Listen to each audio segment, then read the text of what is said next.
For the next couple days, we're gonna make our way out towards Spider Meadow and Spider Gap, and then probably make our way up toward Lyman Lakes as well. Now the plan was to camp over in Phelps Basin, but with the amount of cars here, we might get pushed out to Lyman Lakes on the first day anyways, so we'll just have to see. So to get to Spider Gap, it's about 6.5, 7 miles, and I think around 1900 elevation. And then there's usually campsites another mile past that are supposed to be really nice, but I'm assuming those are probably going to be full at this point. So we'll just make our way, see where we end up. It might be an 11, 12 mile day. We'll just have to find out.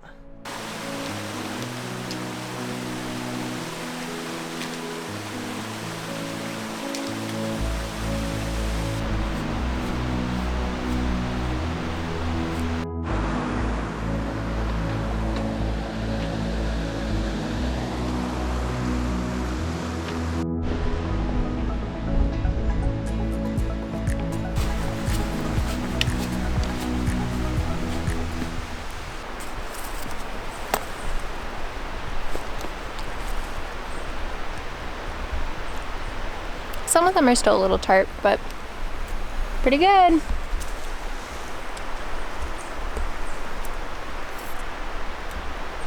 The quills are like, oh my gosh.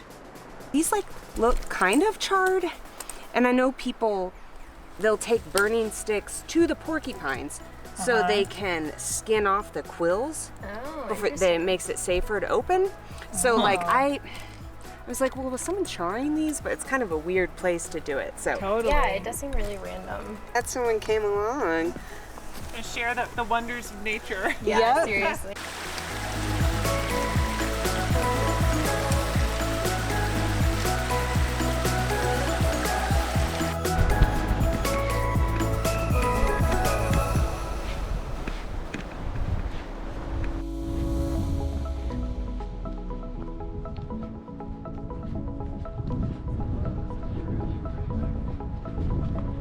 Yeah, imagine during wildflower season.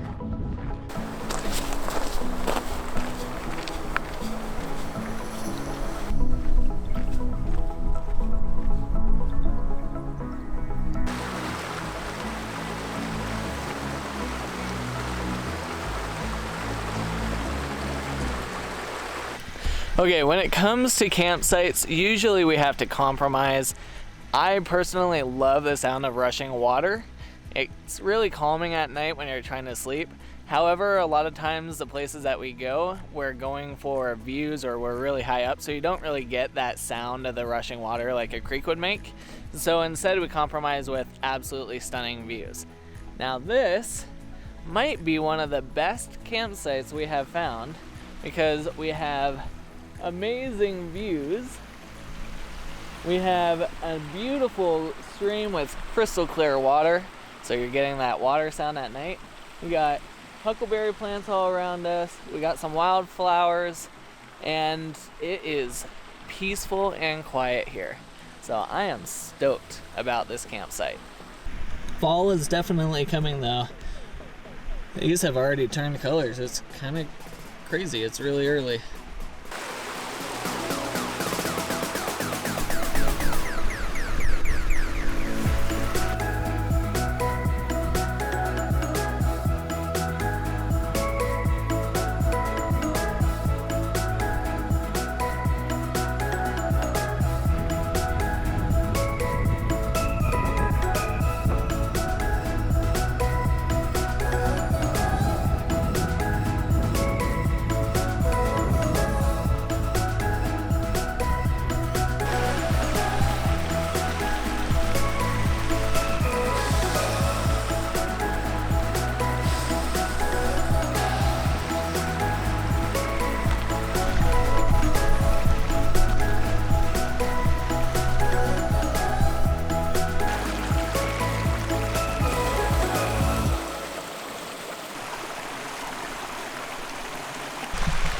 Okay, there's one flaw at this campsite, and it's the fact that because we're in a basin, the sun disappears super early in the day, and then it gets cold. Right now, the sun is gone for us. We're probably not gonna see it again, and it's only 4 o'clock.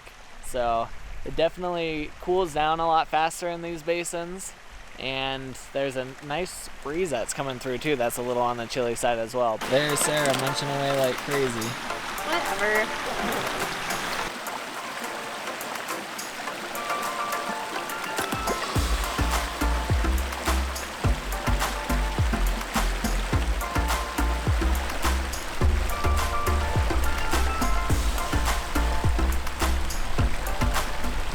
When you're at home, you're like, it's getting close to 11, midnight, we should probably go to bed.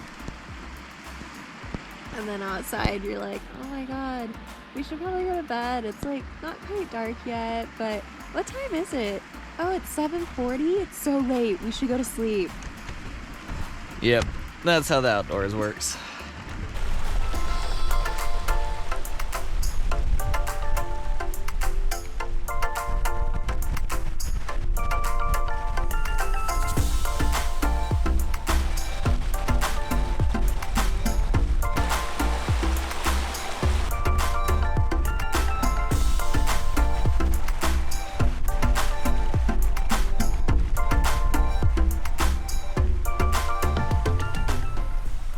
Well, that was pretty cool having the 5 deer come right through our campsite.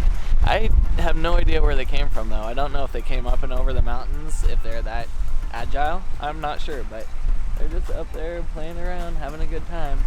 But it's starting to get dark. It's almost time for bed. Just have the sun touching the very tips of the mountains now at this point, and the wind's picking up and it's getting pretty cold. So time to crawl into the sleeping bag and get nice and toasty.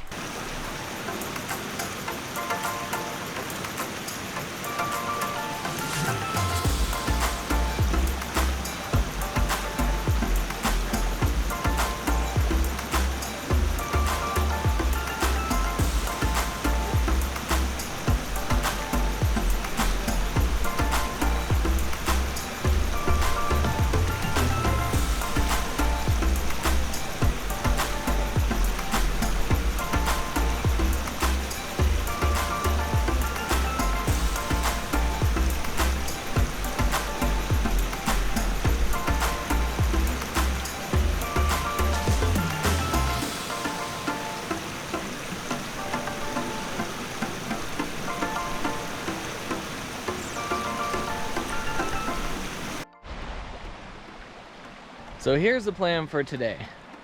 I wanted to try and convince Sarah to make our way up towards Dumbbell Peak, but that seems to be a tough sell. So I think we're gonna make our way up to the Lyman Lakes, and then maybe I can convince her to jump on the ridge from there and try to make it over to Dumbbell Mountain. So we'll see what happens. We're definitely at least getting up to the lakes. The sun's already out and it's getting warm quick, so we gotta get moving.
So one of the projects that we're a part of is the Living Snow Project, and I believe they're based out of Western Washington University.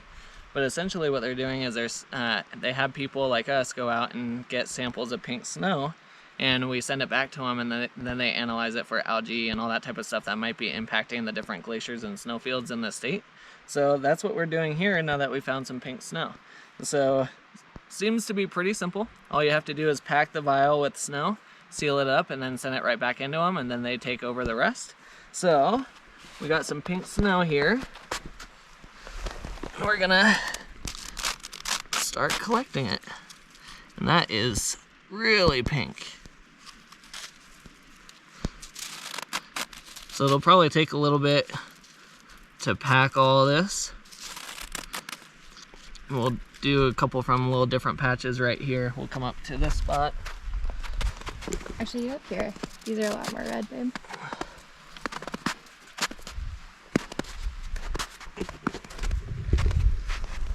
And these look like really good samples. And after we collect it, we shake it up in the solution that's in the vial. And then we take some photos, mark the GPS coordinates, and we are done. So I believe that is that part. Shake it up with whatever their solvent is.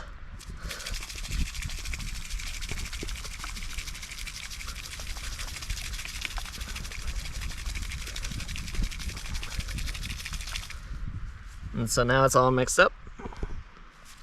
And then we'll seal it, mark the GPS coordinates, take some photos, and that's all we have to do.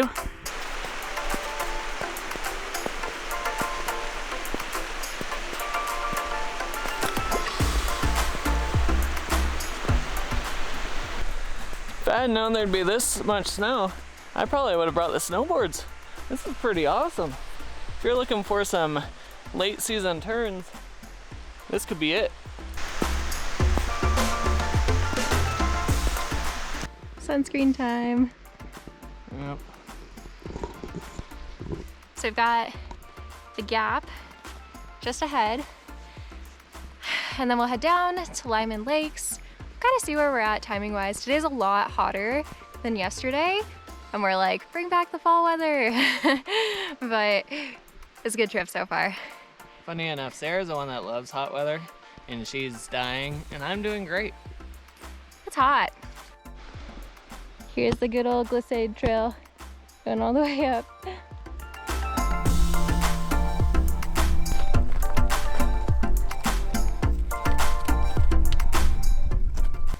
Almost there.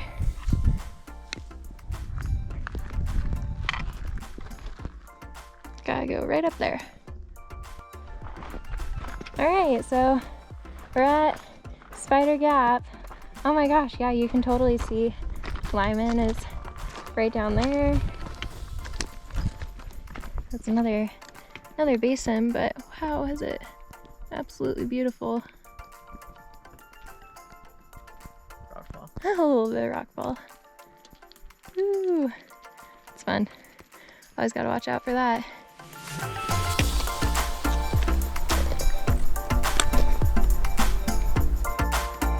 All right, headed down.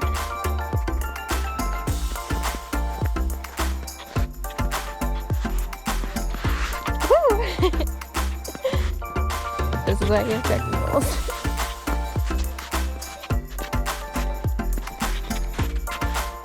And you can add traction. I have micro spikes I can always throw on. But really, the snow is so grippy at this point in the season, you don't really need traction, honestly. So this glacier portion is almost completely melted out, which is really wild. But you can see that it's darker. It's almost like a gray, blue, black because of all the sediment mixed in with it. But it's pretty fascinating. Usually don't see glaciers that melted out to that point. There goes Brian. Nice.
crazy. And it says no fires.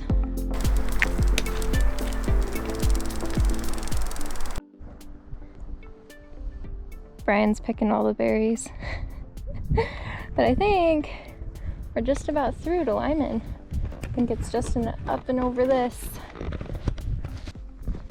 Oh yeah, seeing a little bit of lake. Oh, we have a person right here, that peak.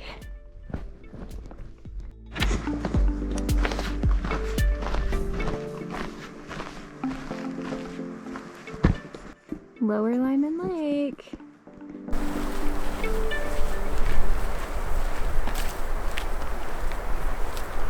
So we're making our way back up to Spider Gap, and I don't think we're gonna go do Dumbbell Mountain today. It's definitely more of a trek than I thought it would be from this side. But the Lyman Lakes are super quiet overall. There's like 2 established campsites with people right now, and the coloring is amazing. It is sad seeing how these glaciers are disappearing very quickly, but you know, that's kind of the state things are currently in, unfortunately. But yeah, super pretty area. Definitely worth the trek in, and it'll kick your butt a little bit. So try and get in here early before the sun's directly overhead cooking you.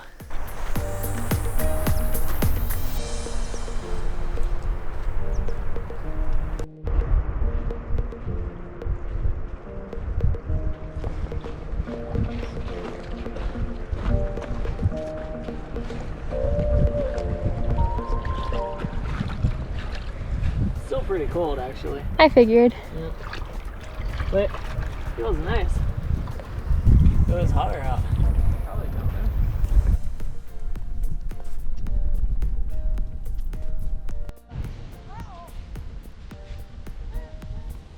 There goes Brian. Woo, keep going.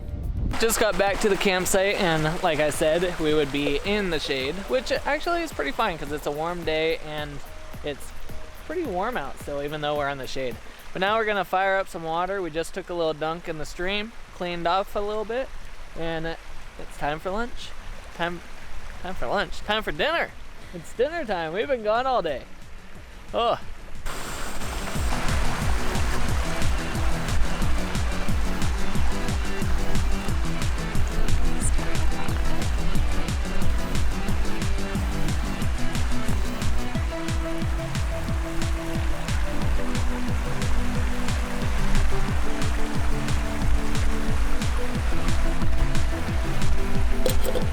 That was good.